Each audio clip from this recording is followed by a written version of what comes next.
une peuplade d'une manière éternelle, c'est de l'idéologie qui ne résiste pas, je crois, devant la réalité des injustices, de l'écrasement, de la persécution de tout un peuple. Honte à cette civilisation, honte aux dirigeants de ce monde qui acceptent de voir tout un peuple s'exténuer, sans dire le mot, pire encore, et d'essayer de philosopher, de mentir et de faire passer ces injustices pour être, je ne sais quel droit divin, de tuer, d'expulser de chez eux, de les pousser à l'exil, forcer tout un peuple et de tolérer que plus d'1 million de Bachar al-Assad vivent dans une prison à ciel ouvert. Personne ne s'en occupe. On rapporte que Alexandre le Grand, l'Européen, pas le musulman, pas Zulqarnayn, on lui a ramené un pirate. Et on l'a fait comparaître devant lui parce qu'il a osé intercepter un navire et spolier ses occupants. Et lorsque Alexandre le Grand apostrophe le pirate de répondre calmement au grand monarque, au grand roi de la terre de l'époque: Sire, moi je le fais à petite échelle que ce que toi tu fais à grande échelle. Voilà la réalité des choses. Quand un peuple dominé ose résister à l'occupant, on le qualifie de terroriste. Quand celui qui exerce le terrorisme, qui écrase tout un peuple, on appelle ça, on essaie de le déguiser, de le vernisser et de lui offrir des dispositions légales pour le faire avaler. Honte à ce monde. Et j'ai choisi pour vous très rapidement, parce qu'on n'a pas le temps ni le moral de s'étaler sur ça, j'ai choisi pour vous justement un paragraphe coranique de la sourate An-Nisa, du verset 105 jusqu'au verset 114, où Allah subhanahu wa ta'ala nous interpelle, nous musulmans, qui sommes dépositaires de la dernière version de la révélation d'Allah subhanahu wa ta'ala, rectifier, corriger, bien verrouiller contre toutes sortes de falsifications. Même si d'aucuns continuent à vouloir faire dire au Coran ce qu'il ne dit pas, mais le texte est là. On ne peut pas lui imposer nos mésinterprétations, nos idéologies, nos a priori à nous. Et bien Allah subhanahu wa ta'ala nous dit que vous, musulmans, grâce à ce Coran, vous êtes censés être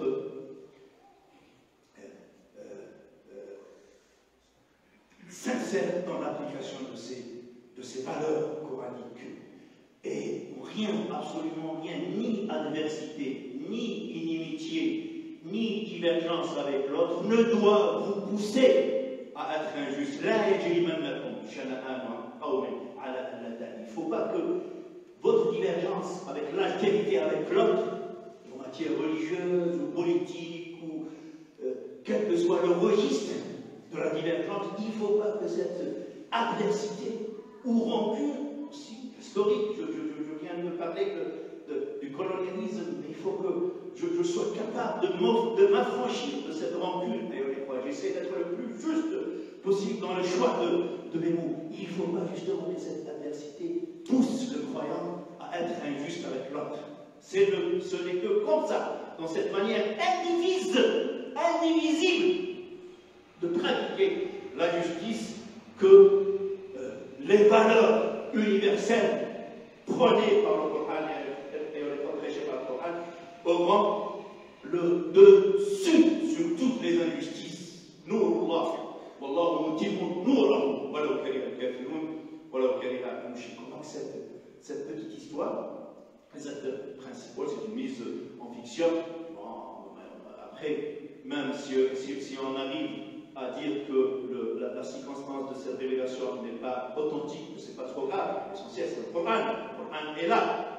N'est-ce pas? C'est lui qui doit dominer les circonstances de la révélation de Nuzul. Donc il y a des acteurs, Tahman, celui qui a commis le péché de voler un trousseau militaire à son voisin Qatada, Ibn al-Nu'man, et la victime à qui ce voleur a essayé d'imputer le crime, un juif qui s'appelait Zayd ibn Samin. Et le prophète a failli aller dans le sens du musulman.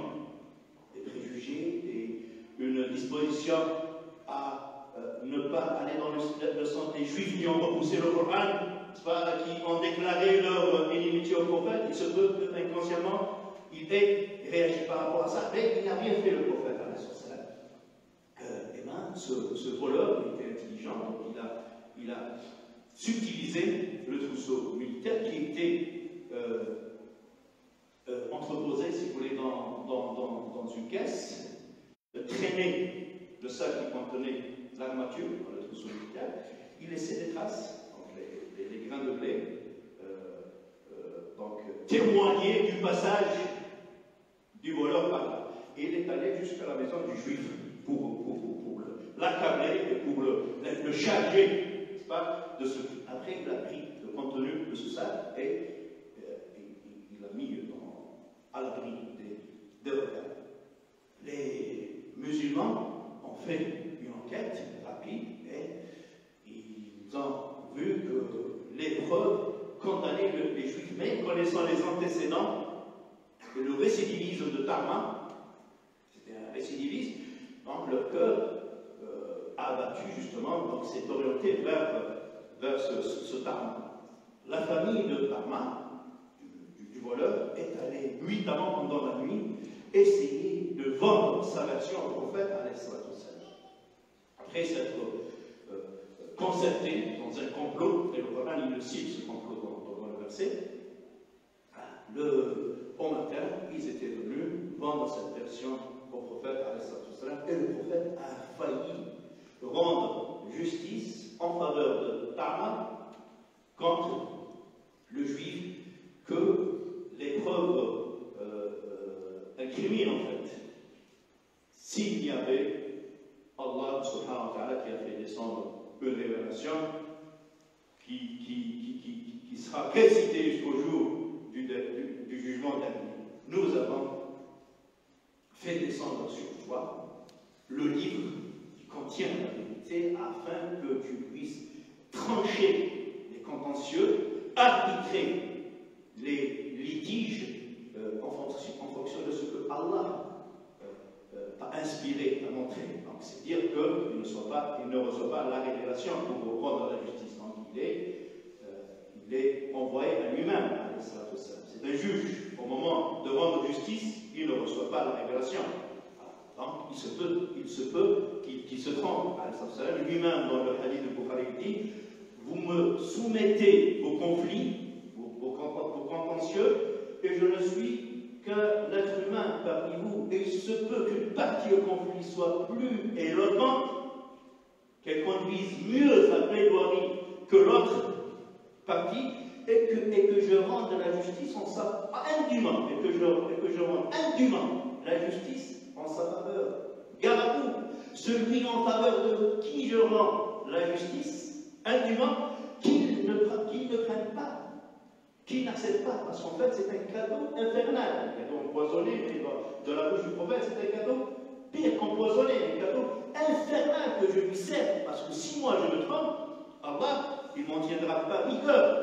Je me suis basé sur les preuves, mais la partie qui a pris indûment ce jugement, qui lui est favorable, elle sait qu'elle ne mérite pas ce jugement, qu'elle ne le craint pas. Voilà, c'est juste pour revenir au verset. Voilà, et ne prends pas la défense des gens qui veulent mentir aux autres et se mentent à eux-mêmes, car Allah n'aime pas les pécheurs, menteurs, manipulateurs, qui soignent leur image, soignent leur image devant les autres, mais ne se soucient ici-bas de leur réalité devant Allah, subhanahu wa ta'ala. Allah qui était avec eux la nuit dernière, évidemment. Il était avec eux quand ils complotaient, quand ils manigançaient leur complot contre cette victime innocente, même si elle n'est pas de notre religion. Voilà. Et le Coran, il va dans cet élan. Voici que vous prenez leur défense, il s'adressait au prophète ici-bas. Qui viendra plaider leur cause lorsqu'ils comparaîtront devant Allah subhanahu wa ta'ala? Antum haoula'i jadaltum anhum fil hayati dunya faman yujadilu Allah anhum yawm al-qiyamah am man yakunu alayhim wakila. Donc je vous invite à revisiter les droits. Ces versets, ça ne peut que nous nourrir les droits et nous instruire et fait de nous des gens du Coran. كونوا ربانيين بما كنتم تعلمون الكتاب وبما كنتم تدرسون. قولوا قولي هذا واستغفر الله لي ولكم فاستغفروه انه غفور رحيم. ويا فوز المستغفرين، اللهم علمنا ما ينفعنا وانفعنا بما علمتنا وزدنا علما. اللهم انا نسالك في هذا اليوم الكريم المبارك العظيم ان لا تدع لنا ذنبا الا غفرته ولا هما الا فرجته ولا مريضا الا شفيته ولا مريضا الا شفيته ولا مريضا الا شفيته ولا ميتا الا رحمته ولا ميتا الا رحمته ولا ميتا الا رحمته ولا سجينا مظلوما الا اطلقت سراحه وفككت اسره برحمتك يا ارحم الراحمين ولا شعبا مقهورا مظلوما الا رفعت عنه الضيمه والظلمه والاجحاف يا رب العالمين ولا مدينا معسرا الا سددت عنه الدين واغنيته بفضلك عمن سواك وكفيته بحلالك عن حرامك يا ارحم الراحمين ولا طاغيه مستكبرا جبارا الا رددته الى دينك ردا جميلا كريما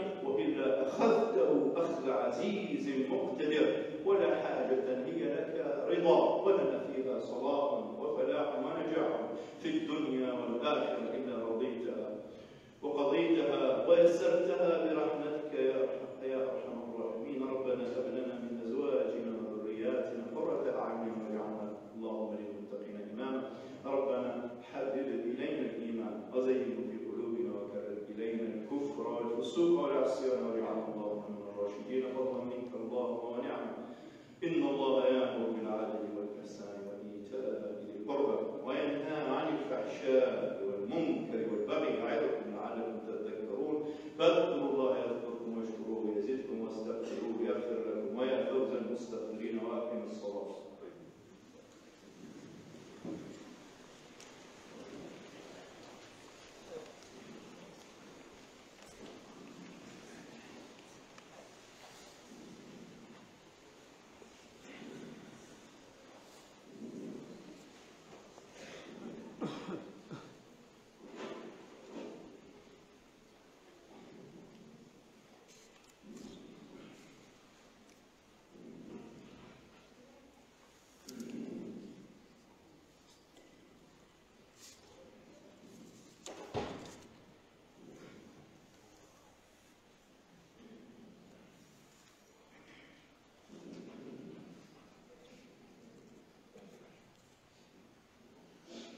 الله أكبر الله أكبر أشهد أن لا إله إلا الله وأشهد أن محمدا رسول الله. حي على الصلاة حي على الفلاح قد قامت الصلاة قد قامت الصلاة. الله أكبر الله أكبر لا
يستغفر الله يجد الله غفورا رحيما ومن يكسب إثما فإنما يكسبه على نفسه وكان الله عليما حكيما ومن يكسب خطيئة أو إثما ثم يرم بها بريئا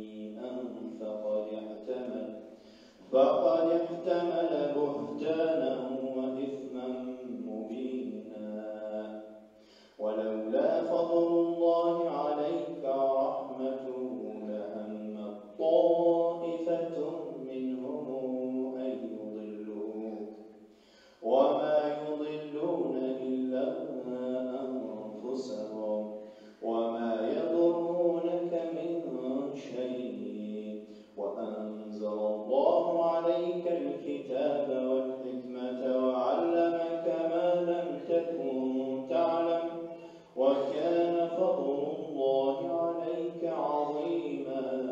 الله أكبر.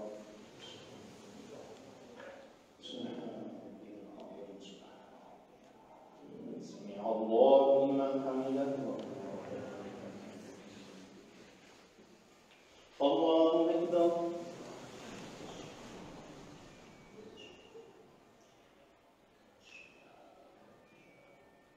الله أكبر. الله أكبر.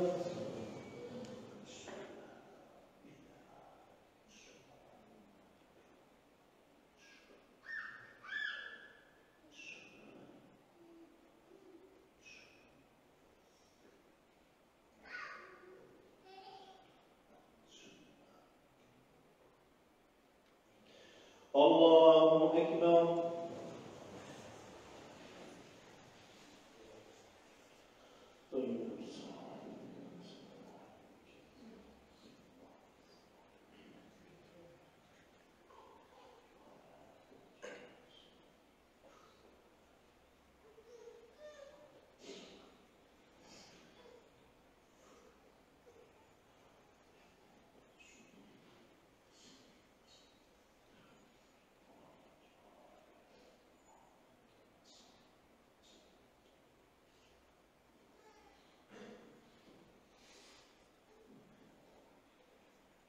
السلام عليكم ورحمة الله.